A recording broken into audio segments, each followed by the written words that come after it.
What's up, guys? Welcome back to another video. So I've been doing a lot of freshwater snorkeling lately, but today getting salty. I'm with my friend Joe and we're out in his canoe. We're going to be exploring ancient springs that are hidden in the grass flats along Florida's Gulf Coast. So this is kind of an exploratory mission. We're not totally sure what we're going to find, but yeah, hope you guys enjoy the video and see you underwater. As you can see, we've already made it to the first ancient spring. It might not look like much, but it's still certainly worth a snorkel.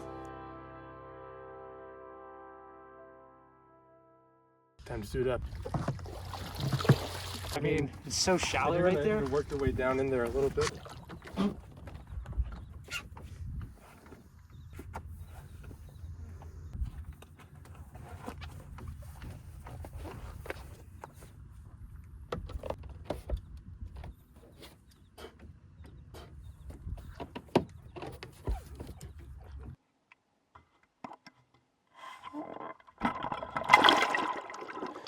With the tide only just coming in, the water was very shallow.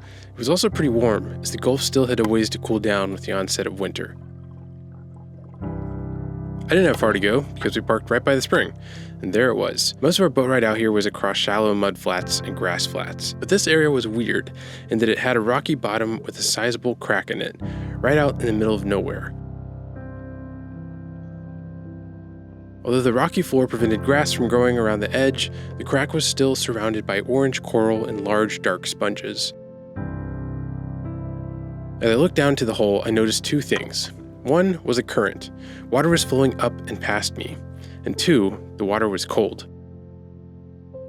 It's subtle, but if you look closely, you can see a slight haze in my footage.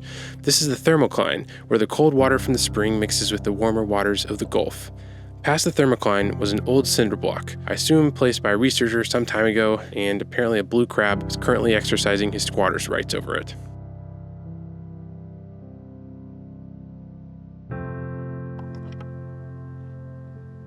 I really wanted to check out the hole, so I took my fins off, grabbed a breath, and tried to work my way down. It was very tight and very deep. I opened my mouth to taste the water, and it was definitely still salty, which makes sense as an ancient spring like this would be inundated with salt water, probably for miles underground.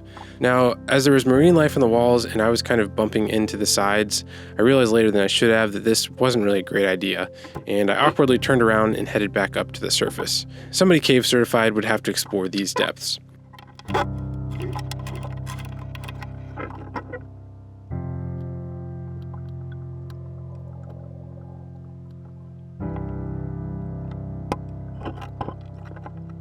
Back at the surface, I checked out the surrounding fields of coral, and a little further off, some of the seagrasses.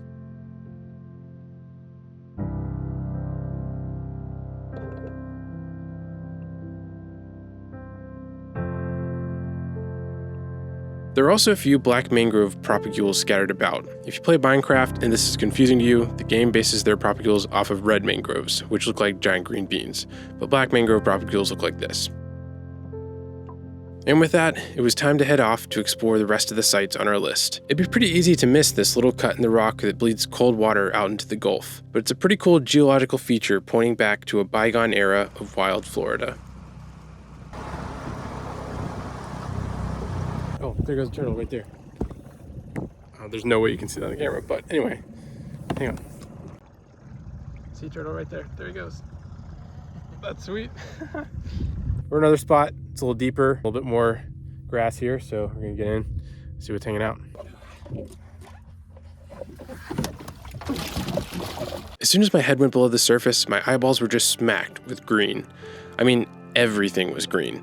Not that this was a problem at all. It was incredible. We've been told that gar can often be seen hanging out at this next spot on our list. Gar are a freshwater species of fish, but some of them have a pretty remarkable tolerance to saltwater. I was pretty excited for a chance to see them in this environment, so we set out to see if we could spot them. The green world gave way to an endless seagrass meadow, complete with thousands of tiny fish darting in every direction. Thinner manatee grass gave way to the broad leaves of turtle grass as we cruised above these underwater fields.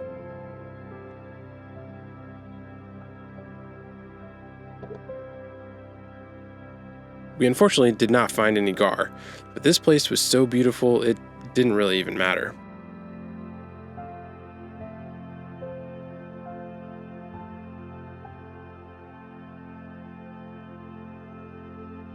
I don't know what this is, but it was lime green and looked like a fern, and I thought it was sweet.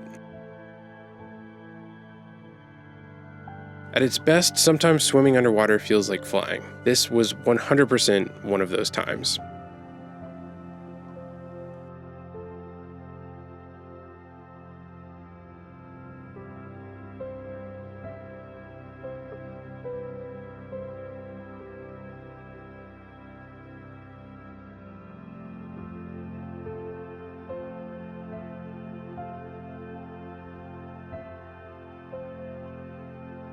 Talk about green on green on green. We stumbled across this green sea turtle, soaring over the seagrass in the distance before finally disappearing into the sunlight.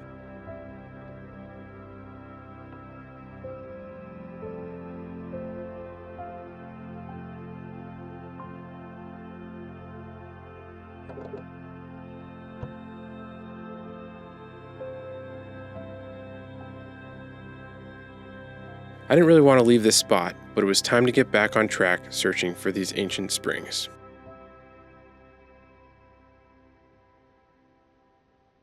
All right, well, not a whole lot in terms of geological features down there, but man, that is a beautiful seagrass meadow.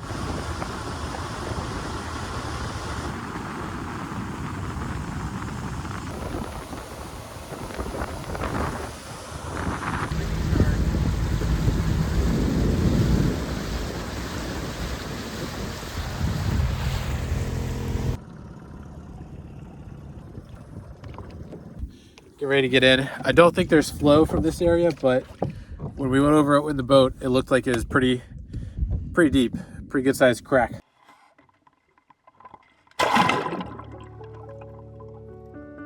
And just like that, we were back at it.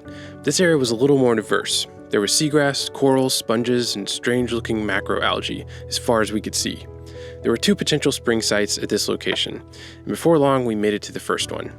Once again, the ocean floor suddenly gave way to limestone, indicating we were on the right track. And there it was, a small, rather anatomical looking hole.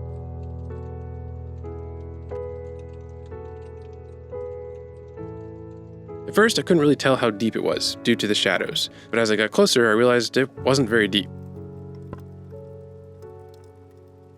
I also couldn't feel any flow or cold water. It's possible this was once an ancient spring, but kind of hard to tell. However, this area did have some interesting little rocky structures, which means plenty of cover for fish. There are a few mangrove snapper hanging out.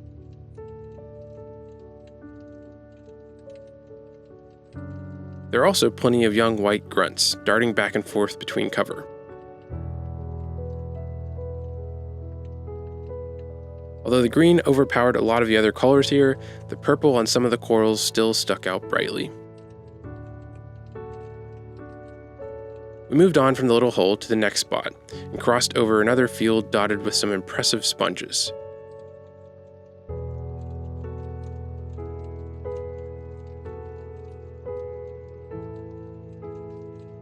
There were some cool fish hanging out in this field too, including this cowfish. If you look closely, you can see him totally change color as he jetted away. This is probably because he was scared of me, so my apologies for the inconvenience, my good fish.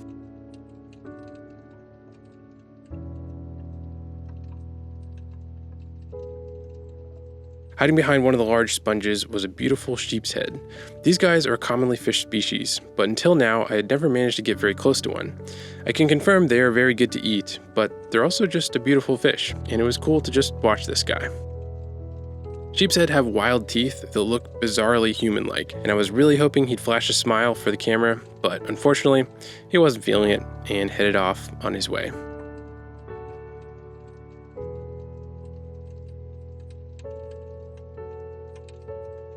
Now, Joe and I were having a little bit of trouble finding the next spring site. Although the boat was anchored nearby, it was still a little disorienting beneath the surface. But if you're going to get turned around in an underwater environment, well, this was a pretty sweet place for it. So here's some more manatee grass while we get our bearings.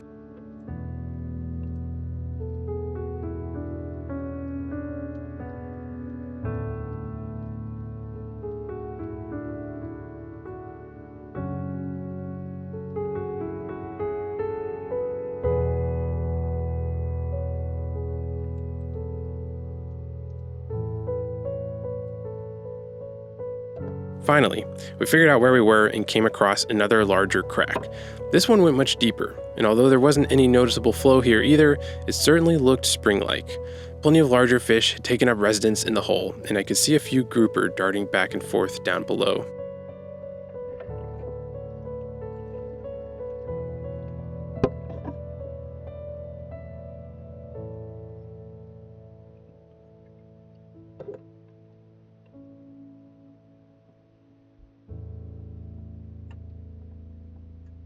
Now, Joe and I had no idea what any of these sites would look like before we came out here. All we had were location names and some coordinates. We thought this was our final dive site, and we're honestly feeling a little bummed. To top it off, I realized my dive mask failed, but thankfully I had a backup, but still. Then, Joe found one more point that was on our way back, and he stopped so that I could quickly check it out.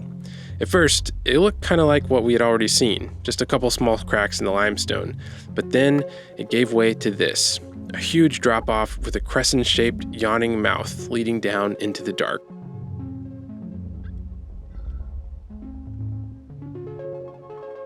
And wouldn't you know it, cold water was flowing up and out of the depths.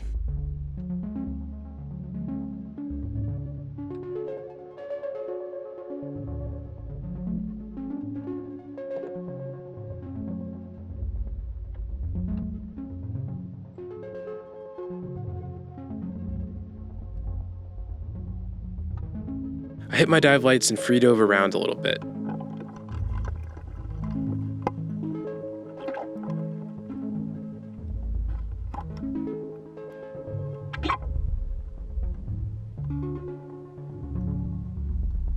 Once again, it went farther than I was willing to dive.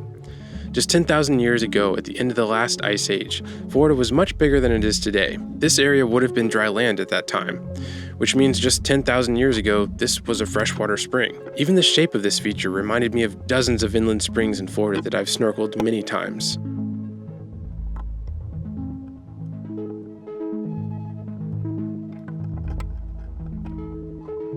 It was so wild to see this old remnant, now drowned by saltwater, providing shelter and habitat for a totally different group of aquatic organisms. The sun was starting to set and we needed to get home, so the snorkeling adventure had to come to an end, but man, what a way to end it. Unless we get our act together and solve the climate crisis, it looks like the rest of Florida is eventually headed for a saltwater bath. It's a trippy and sobering thought, but maybe a futuristic snorkeler will one day wonder what all of the inland freshwater springs used to look like before the ocean swallowed them up. Sure, environments change over time, but there's a lot we humans are responsible for, and a lot of aquatic ecosystems we still need to protect like we depend on them. Because we do, both freshwater and saltwater. Alright, well, that was really cool. Good way to end the day. Absolutely wild underwater feature for sure. Anyways, I hope you guys enjoyed the video from the saltwater exploration. There'll definitely be more to come, but as always, thank you for watching, and we're gonna head inshore, and I'll see you next time. A huge thank you to Joe for making this adventure possible. There's definitely more to come from the Seagrass Meadows.